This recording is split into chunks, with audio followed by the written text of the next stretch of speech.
বাংলাদেশ তো একটা অসভ্য দেশ, অসভ্য পৃথিবীর অসভ্য দেশ বাংলাদেশ, যেখানে 20 টাকা বাড়াতে পারে, যেখানে 20 টাকা বাড়াতে পারে এক লাফে, শুড নট বি।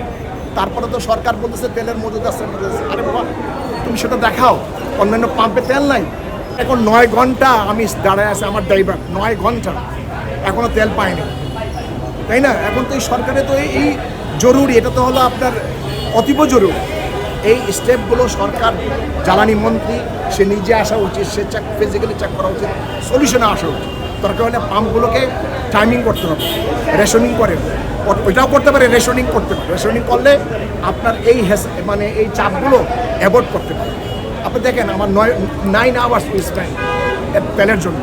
বাংলাদেশ তো একটা অসভ্য দেশ, অসভ্য পৃথিবীর অসভ্য দেশ বাংলাদেশ, যেখানে 20 টাকা বাড়াতে পারে, যেখানে 20 টাকা বাড়াতে পারে এক লাফে, শুড নট বি। তারপরে তো সরকার বলতেছে তেলের মজুদ আছে। আরে বাবা, তুমি সেটা দেখাও, অন্যান্য পাম্পে তেল নাই। এইগুলো বুলশিট কথাবার্তা বলে মানুষ এগুলো অ্যাকসেপ্ট করবে না। সরকারের উচিত এখন ইমার্জেন্সি সলিউশন আসতে হবে। হয় পাম্পগুলোকে 24 আওয়ার্স ওপেন রাখতে হবে, অথবা পর্যাপ্ত তেল দিতে হবে। আমি তো হতাশ, সরকারের উপর হতাশ যে আমরা যেটা চিন্তা করছিলাম সেটা সেভাবে হচ্ছে না।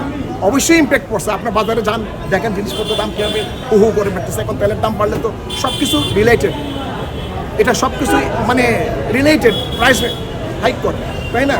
এবং সরকারের উচিত ছিল তেলের প্রাইসটা আপাতত কনস্ট্যান্ট রাখা, যাতে মানে তেলের সরবরাহ বাড়লে তারপরে আস্তে আস্তে বাড়াতে পারে, কিন্তু একসাথে 20 টাকা না, ইটস টু অন্যায়। আমরা তো আসলে এই দেশটা বললাম না, এই দেখেন এই গাড়িগুলো আসতেছে অন্যায়। আমি জানি না স্লিপ আছে কিনা, জানি না, কিছু স্লিপ আছে কিছু স্লিপ নাই। তো এগুলো তো আপনার অন্যায়। একজন 8-9 ঘন্টা দাঁড়ায় এখনো তেল নিতে পারে নাই, ও এসেই তেল নিয়ে যাচ্ছে আন্ডার মানি, টেবিল মানি করে।